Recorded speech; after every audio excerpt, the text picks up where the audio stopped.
Hi, I'm Tina Mickelson, and I'll be your host for this Women's Golf Summit Profiles program presented by the SCGA and SCPGA. I've been a PGA golf professional for over 30 years. I serve as a brand ambassador for Callaway Golf, act as a content provider for the SCGA, and I'm the director of women's programming and instruction for the Golf Channel Academy with David Impastato. As career paths for women have grown in the broader marketplace, these expanding opportunities have also made their way into the golf category. Traditional careers in golf, such as PGA professionals, are now accompanied by roles as golf course superintendents, golf course architects, marketing and advertising professionals, content creators, and product design engineers. Today, we are fortunate to speak to three women with very different careers and all working in golf. We will find out what led them to golf, challenges they have faced along the way, and where they see themselves going in the future. We think you will find these conversations both enlightening and inspiring.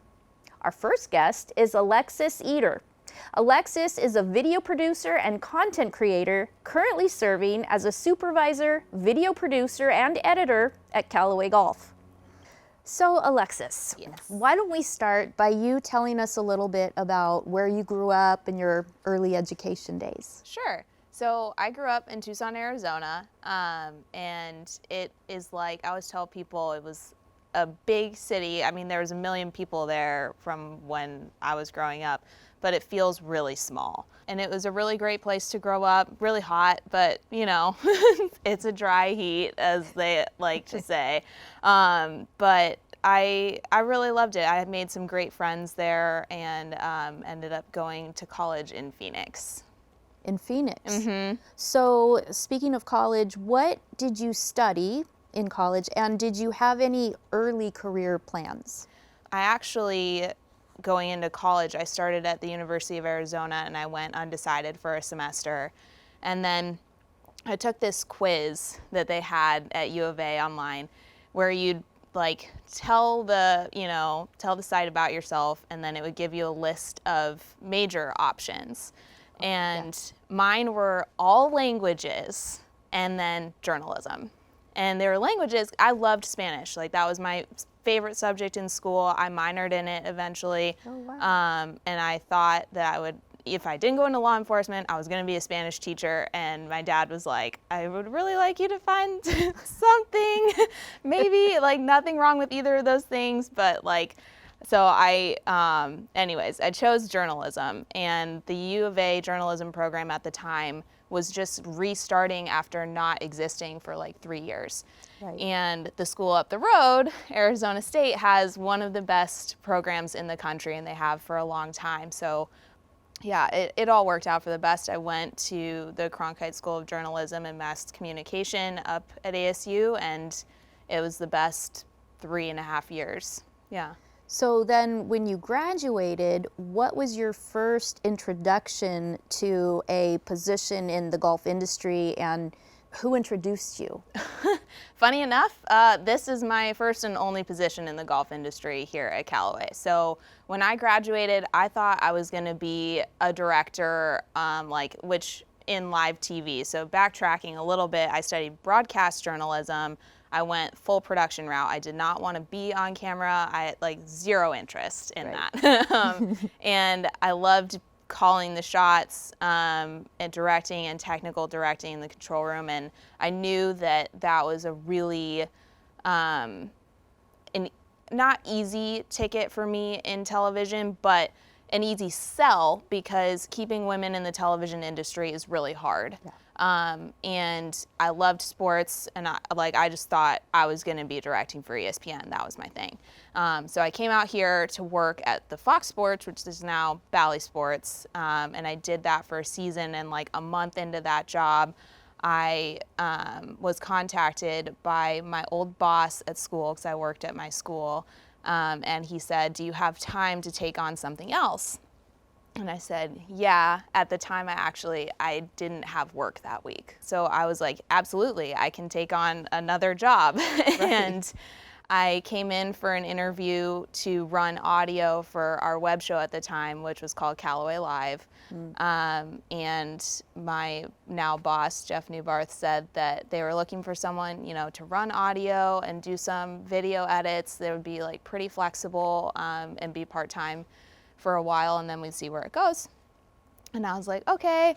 And so I worked from like June through the end of baseball season. I worked like 80-hour weeks with no days off.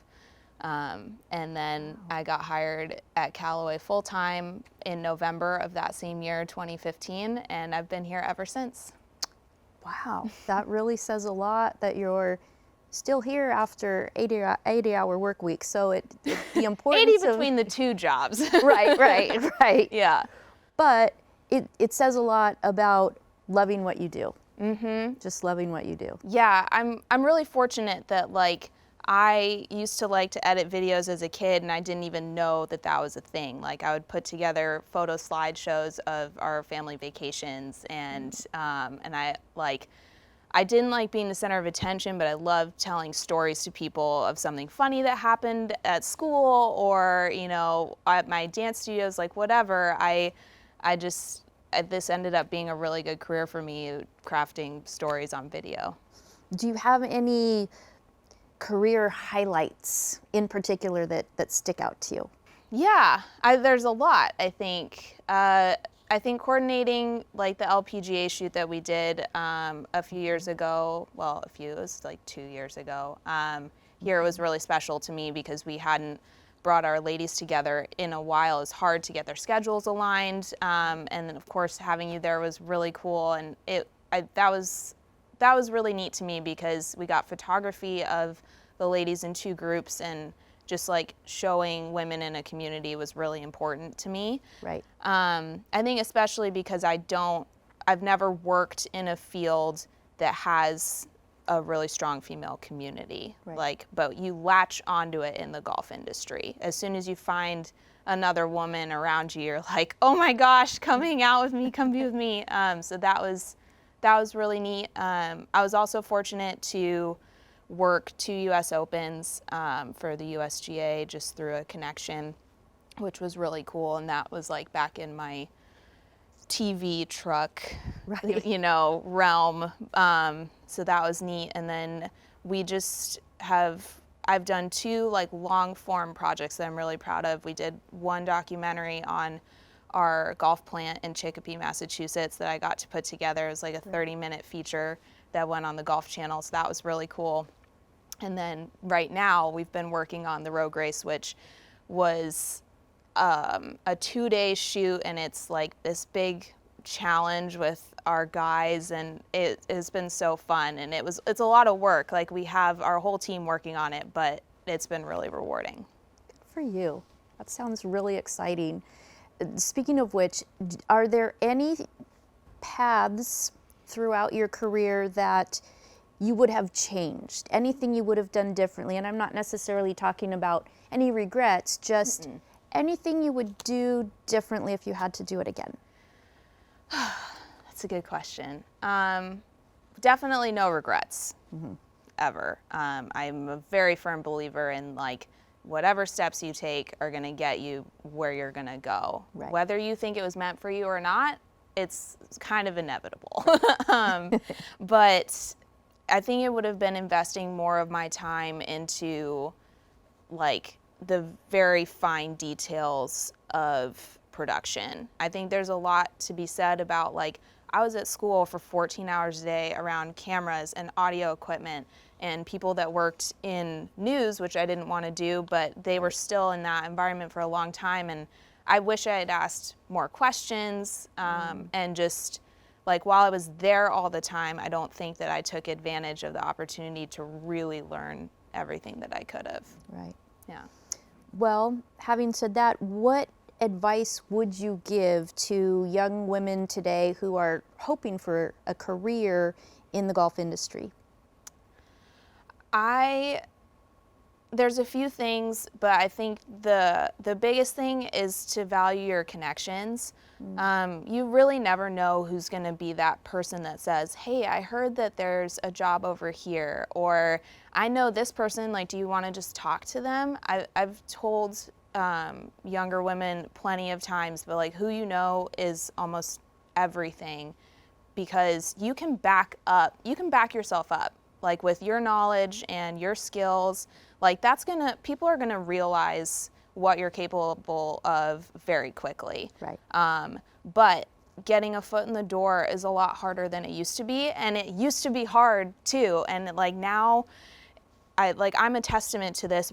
All the jobs that I've had, they've all been from people that I know. Not like I got the job, don't get me wrong. Right, I right. earned my jobs, but like I cannot say enough for being kind to people and getting to know people, even just on like the smallest level, to where you can greet them, ask them how they are, talk to them about what you're doing. It doesn't have to be like a full life story all the time, just enough contact, getting their name, their phone number, and their email, and keeping in touch is huge. Absolutely. Absolutely. So, as you say, it's important to appreciate and use your contacts. But being a woman in a male-dominated industry, what kind of impact has that had on you, if any?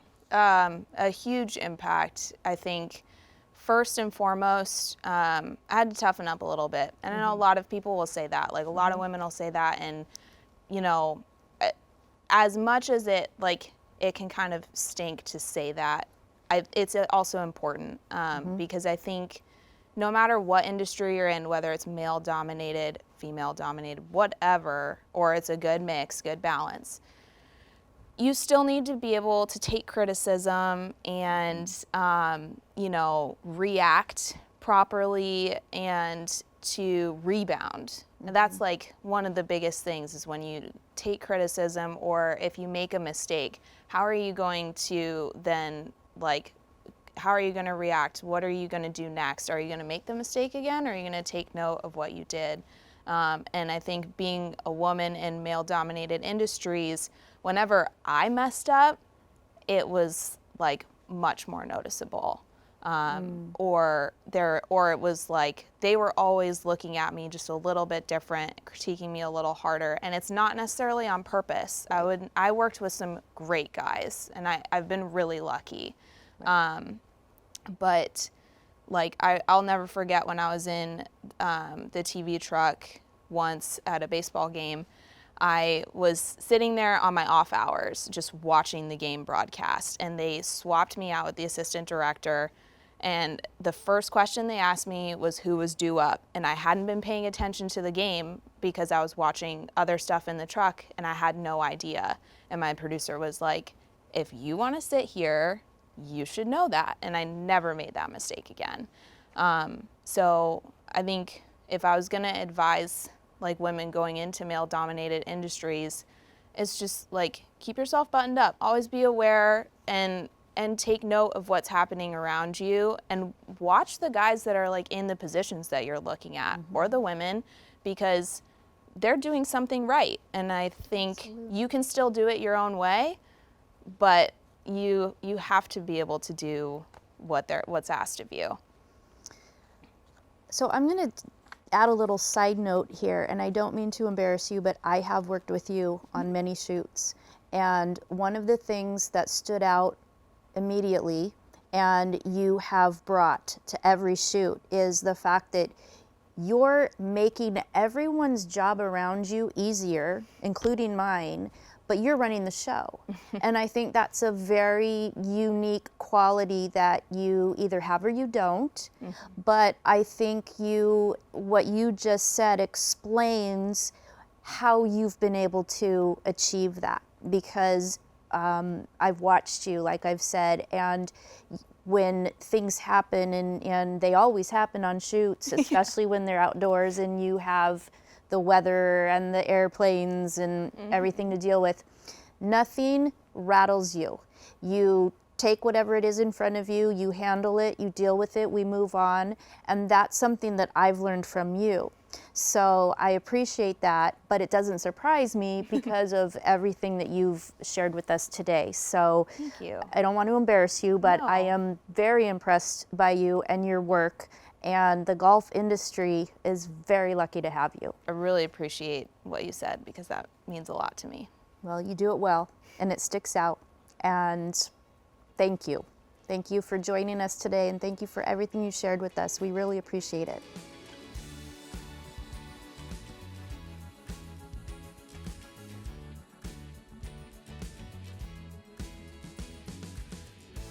Our next guest is Michelle Johnson. Michelle is an experienced advertising sales professional supporting Golf Week as well as the SCGA. So Michelle, let's just start from the beginning. Why don't you tell us a little bit about growing up and your early education and what got you into the game of golf? Sure, I'd be happy to. I grew up in a family of golfers. I grew up in Portland, Oregon, actually a smaller town outside of Portland called Oregon City. And I'm a third generation women's golfer in my family. So my grandmother played, she had her 9-hole group, and she was an avid participant in that. My dad played in local tournaments around Oregon. Every summer we used to go down to the Astoria Country Club, and he was in the Oregon Coast Invitational. I remember caddying for my parents when I was younger in their Twilight Golf Series. It was just a fun summer thing to do with my parents. So that's what I was part of, was just golf was the golf lifestyle. And took junior, clinics at the course and with my sister, and that's how I was introduced to golf. So what were your early days in golf in terms of career? What started you down the path of a career in the golf business? Yeah, so I kind of stumbled upon it with, I graduated University of Oregon, and stayed in my backyard was, of course, Nike. Right. And I worked for the advertising agency Wieden & Kennedy, which is very well known. And one of the industries I worked in media and account management was Nike Golf. And so I remember at the agency late hours negotiating back and forth between, who got more pages, Golf Digest or Golf Magazine. At the time, those were the two biggest players. And so that was really my intro into working in the golf business. So now, can you tell us a little bit about your current role and what some of the responsibilities are right now? Sure. I work in golf media. It extends beyond that. I work beyond advertising sales, but in events, so member outings with the SCGA or Golf Week with our Golf Week Raider programs. So I am directly involved in coordinating an advertising campaign with those events, bringing players to courses so that they can also participate in these different experiences that different courses provide.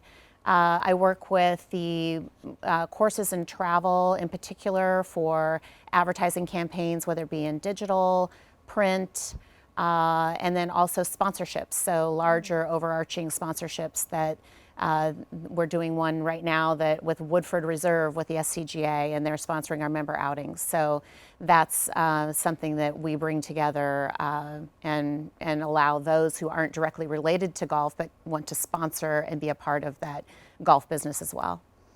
So they talk about PGA, the PGA of America. We're hoping to grow the game of golf, which we are.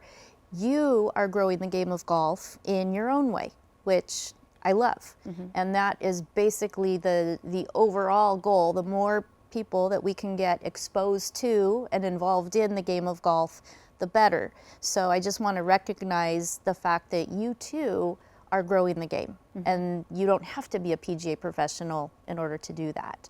So having said that, are there any specific challenges that you feel you have faced as a woman in a male-dominated industry?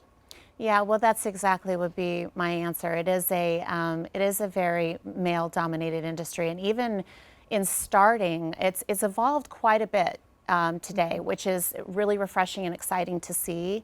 But just by the nature of how golf has been created, has been, it was for men to go out and play the game with their with their buddies, and now it's evolved where women are becoming more prominent in the industry, in careers being open for women to work in the golf business, and that's refreshing to see.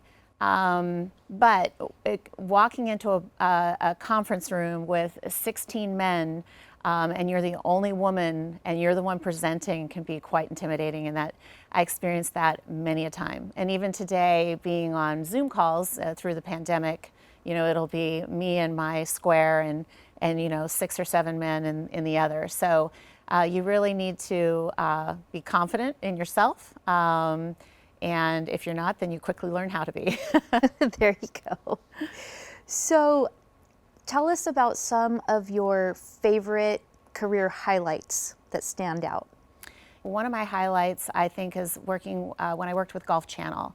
And when I worked with Golf Channel, they were really on an upswing. They were starting out their Big Break series, which was a phenomenal thing to be a part of. I was part of developing the sponsorship side of bringing the Hawaii Tourism Board into the Big Break series, so for Big Break Hawaii. So I worked on the business side of making that happen, not the production side, but the business side, and making that connection for Big Break Hawaii to happen. And then the other was during that time at Golf Channel, they'd started a destination golf series.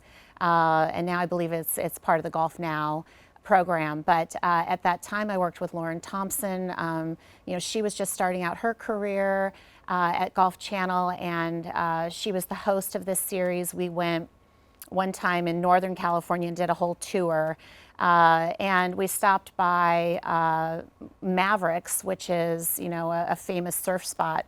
And I got to meet Jeff Clark, who's a famous surfer, and hear about his passion for golf. So the reason I say this is a highlight, it really was one of those moments in my career where I was able to meet different people, hear about their passion for golf, and they work in a completely different industry. And it really shows how golf is that connector, which is why I've stayed in the industry for that very reason. So that would be one of my highlights.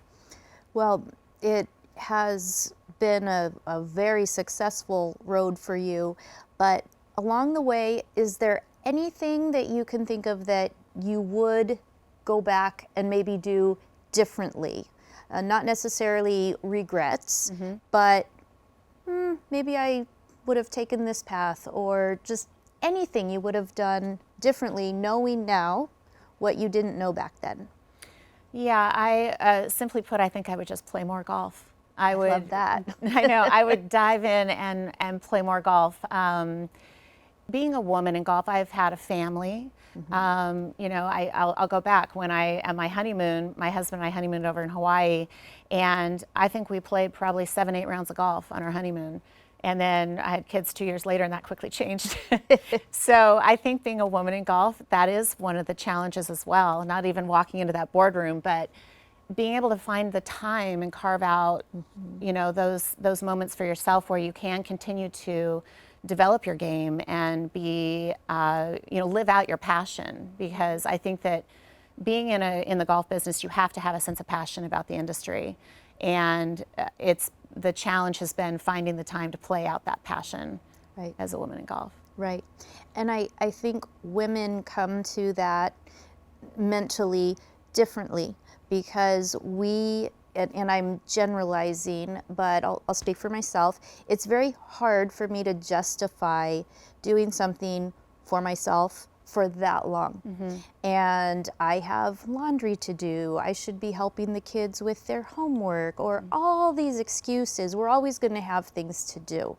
But I feel like in general women have a harder time taking that time for themselves. And my husband will get a text the night before, I'll be there at 8 tomorrow. Sure, no problem.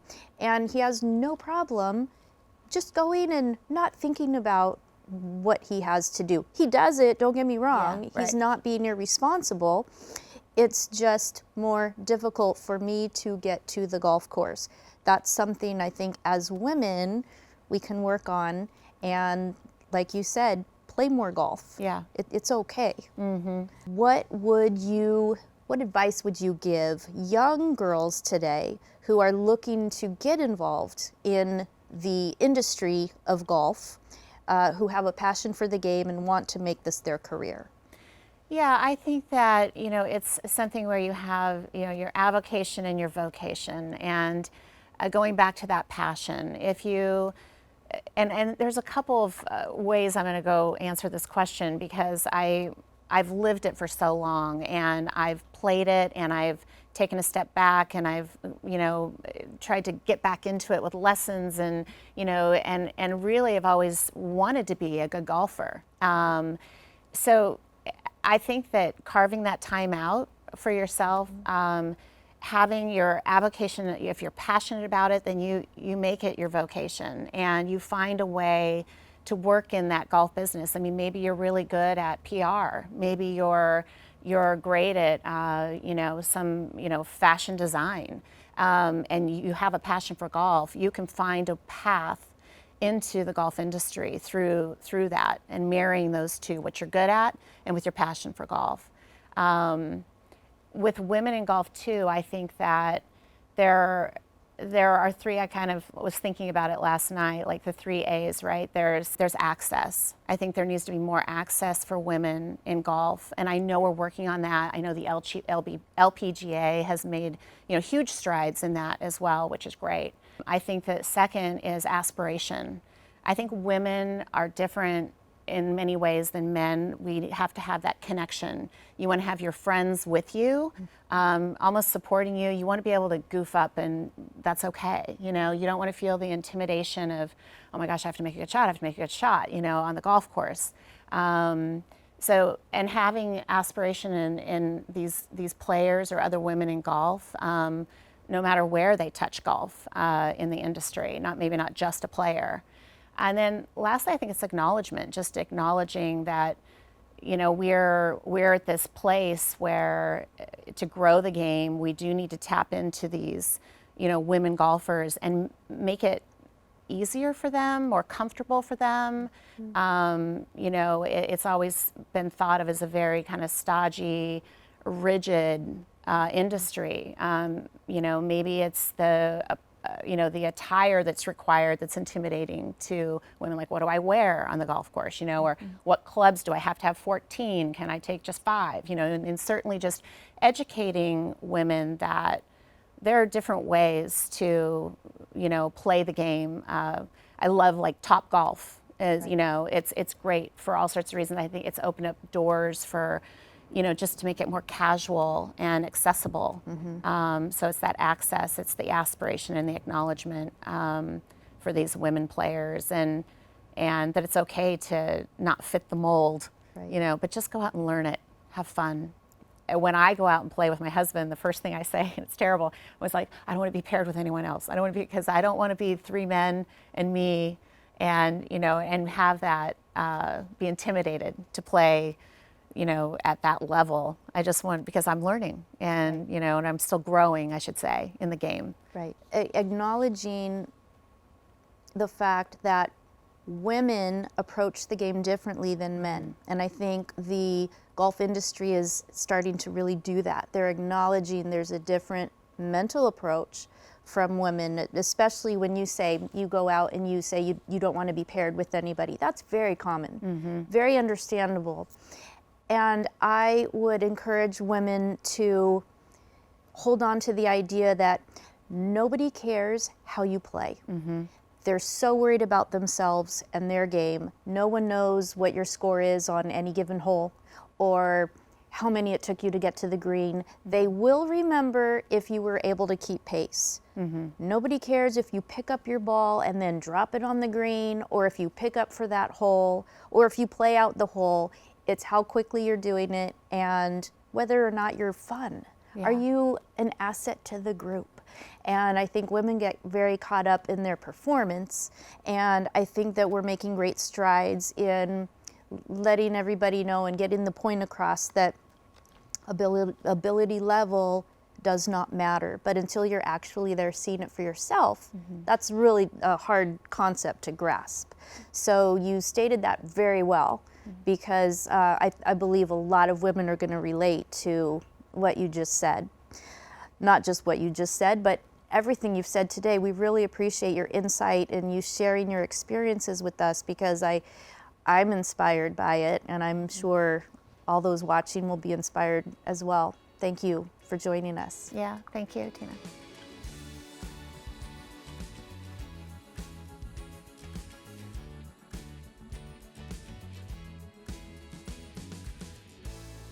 Our final guest is Nikki Gatch. Nikki has been a PGA professional for over 25 years and serves as Southern California PGA Section's Chief Operating Officer. Of note, she will take over as the section's Executive Director and CEO in January. Nikki also serves as the current president of the SCGA. So Nikki, can you share with us a little bit about what it was like growing up in a family that is so involved in not only the game of golf, but the golf industry as well? Well, thanks, Tina. As you know, my father was a PGA professional, and so I grew up around it. It's really all I knew. You know, everyone that he worked with or worked for kind of became my aunts and uncles. A lot more uncles than aunts, unfortunately, but that was just all I knew, right? And it was family. It was certainly his career and his job, but it was our family too. They would come to the house. It was holidays together. They were just part of our family.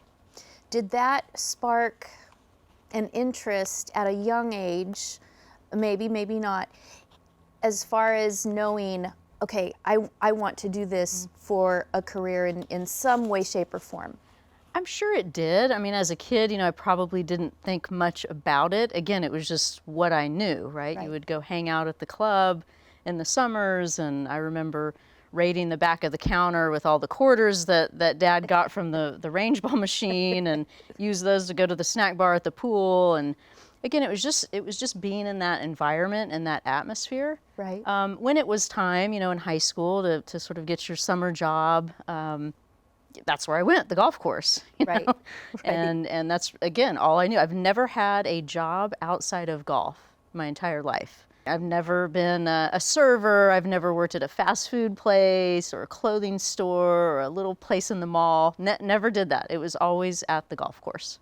So when you went to school and studied and then graduated, what were your aspirations in terms of career, and what did you do in your early days?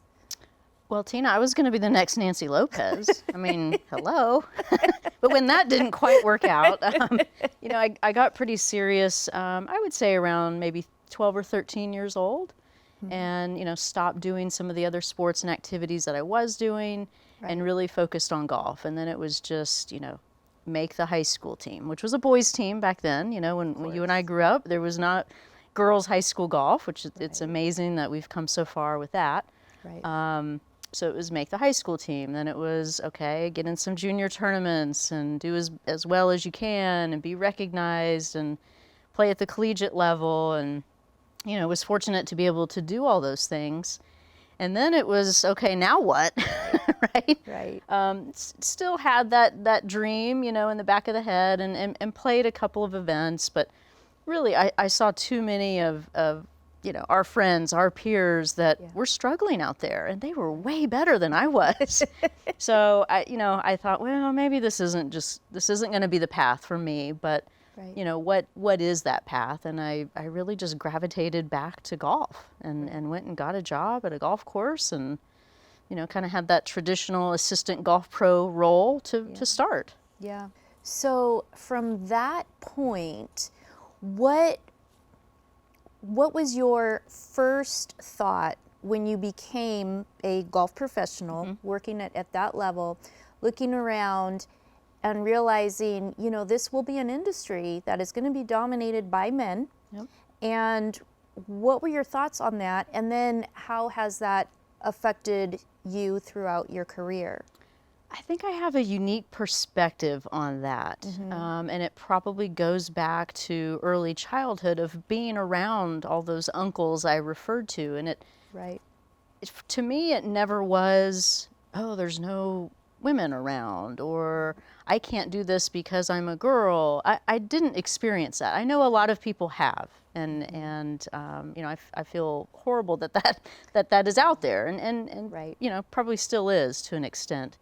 Again, I think I just have a unique perspective, and it probably goes back to my childhood and how I grew up. So I never really thought, oh, I'm just all, you know, surrounded by guys, there's no women. I mean, you know, I kind of liked it, actually. Right. But it you know, it kind of gave you a chance to stand out, number one. It also maybe put a little bit more pressure on to do a good job. And I like that. You know, I think that's, as golfers, we like that competitiveness, we like that pressure. And it, you know, it kind of motivated me probably a little bit more to be the best that I could be. And I've been fortunate that I've you know, I worked hard, I earned everything that I have. But you know, it's just added motivation for me. I never saw it, and still don't see it as a negative, that this is primarily a male-dominated industry. We're seeing changes in that, and I think that's wonderful. And I know we'll talk a little bit more about that, but that never was an issue for me at all. Right. I love that. It's a very unique perspective. Love that. So let's talk about your current role.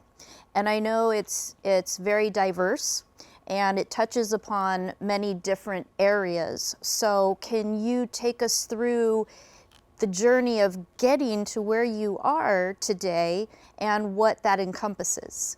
So that path, you know, we talk a lot now about mentors, and I think for me that has a lot to do with that path that you're talking about. So, you know, got my start with the PGA, certainly spent a lot of years working in junior golf and our junior tour that's been, you know, so successul. And I still to this day look back and think that was some of the most rewarding times of my career. Wasn't always the easiest. Right. A lot of blood, sweat, and tears then, but really was the most rewarding to really feel that you're having an impact on these kids' lives and what they want to do through the game of golf. Anyway, you know, I stayed with the PGA, and I've done various roles within the PGA. And a lot of that I have to credit Mr. Tom Addis, who I know is a mentor of yours as well. Yes. When he came on board, I believe in 2006 as our executive director and CEO, it was wonderful, right? Talk about a great mentor right from the beginning. And always gave, not only me, but our entire staff, you know, any opportunity to learn about something new, learn about our operation and our business. Whenever there was an opportunity for a new or different position within the Southern Cal PGA, you know, everyone on the team was eligible for that. And I just, you know, right place, right time, probably a little bit. And so I've done various roles, you know, for the SCPGA. And in 2012, I left. Wasn't looking to leave. This is some advice I'll throw out there, but was completely happy. Wasn't looking to leave. Kind of got a tap on the shoulder from the PGA of America. Hey, we've got this new department we're forming. We'd love for you to be part of this team. Would you consider? Anyway, long story short, I did. I made the very difficult choice to leave the SCPGA. Worked for the PGA for about 7 years. Again, I kind of look back, I think that's another very pivotal moment in my career. Again, it's taking advantage of opportunities that come your way, and a lot of times when you least expect it. And it really helped me personally sort of broaden my knowledge, broaden my network. You know, I thought at that point I knew everybody in the section and knew everything about everything, right? Couldn't have been further from the truth. So, you know, having the benefit of still being connected to our Southern California PGA, but yet work on a national level, was really just a great opportunity and allowed me to sort of gain more experience and knowledge. Right. So then when the timing was right to go back to the SCPGA, which I did in early 2019, it was great. And I'm fortunate when Mr. Addis does retire at the end of this year, I'll be filling some very, very big shoes, but I'm so grateful for that opportunity. Right. Well, you mentioned how fulfilling it was working in junior golf, and then how exciting it is to have worked with a new department with the PGA. Do you have any other specific career highlights that really stand out to you that you're especially either proud of or happy that you were able to accomplish? Well, I'd be remiss if I didn't mention, my association with the Southern California Golf Association. Right. And when I was working for the PGA, I was approached by them as well. And again, not expecting this, not even thinking this was an option for me. Right. Hey, would you consider joining our board? We're really, this was about 2014, I believe. We're really looking to diversify our board. They didn't want a board any longer of just retired private club members. Right. No disrespect to any previous boards. Right. But they wanted the board to sort of mirror more of, the association's members. Exactly. And have representation from as many, as possible. So I was fortunate that I was tapped on the shoulder again, right place, right time, and joined the board. I believe I joined at end of 2014 or 15. Served a couple terms, I believe, and then at that time, if they feel you can bring something to the association, they sort of tap you on the shoulder again. Hey, would you consider being an officer? Right. Which means in 4 years you'll be president as you move through the chairs. Really? Me? Like, are you serious? Yes. So I'm just so honored. I'm on the back nine of this 1 year term as president, and it's been amazing. It's just such a great association, and the board of directors that I get to work with, the staff that we get to work with is just amazing, and doing some great things. And it's been fun to collaborate with the PGA as well and do great things together. Right. This as an example, the Women's Golf Summit, the swing tips that we do the Junior Amateur Championship together. There's a lot of things that we do together, and collaboration is a big word for me, and it's important. And I think these two associations set the bar very, very high for other state associations and PGA sections across the country, because you don't see this across the country, unfortunately. But we're hoping to set a great example and raise that bar high. What advice would you give any young women who are looking to enter the golf industry, who have a passion for the game and are looking to become a part of the golf business? I would say first and foremost, don't get too wrapped up into that stigma that it is, a man's industry. I think we're making some great strides in changing that, and just like our game is for everyone, so is this industry. So don't get too bogged down with that, or even use that as an excuse. Right. I think if you love the game, there's lots of opportunities, as we've seen with the guests we've had on this session. So many more opportunities than like when you and I were junior golfers, and you either taught the game, worked the course, or you were on tour. And that was pretty much the extent of it. And now there are just so many opportunities for both men and women in this great game.